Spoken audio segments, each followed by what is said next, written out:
बहुत दिन पूर्वरु एक घंच जंगल थिला जेउठारे एक विराट हाथी रहुथिला। से बहुत अहकारी एवं से सबुबेले जंगलर छोट प्राणी मानंकु भयभीत ओ हैरान करुथिला। दिने हाथी जंगल रे बुलुथिला। से देखिला जे किछि पिंपुड़ी सेमानंक खाद्य सामग्री संग्रह करुछंती।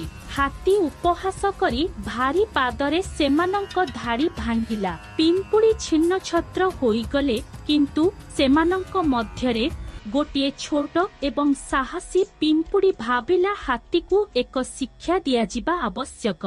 परदिन सकाळे जेतेबेले हाथी सोईथिला, पिंपुड़ी धीरे धीरे तांको कानरे प्रवेश करी जोररे कामुड़ीबाकू लागिला। हाथी जंत्रणारे चित्कार करिबाकू लागिला एवं तार ट्रंकरे कान छिंचिबाकू लागिला, किंतु पिंपुड़ी भितरे थिला एवं क्रमागत भावरे कामुडुथिला।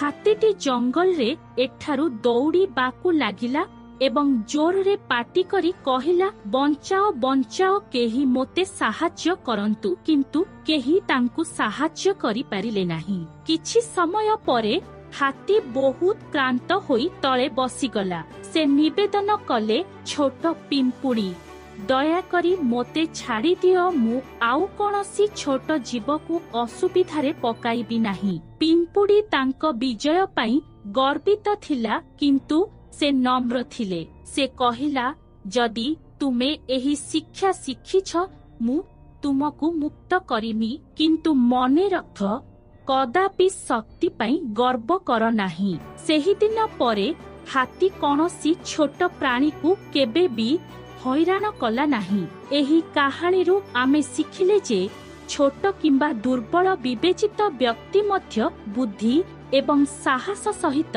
सबुठारू बड़ को परास्त करि परिबो।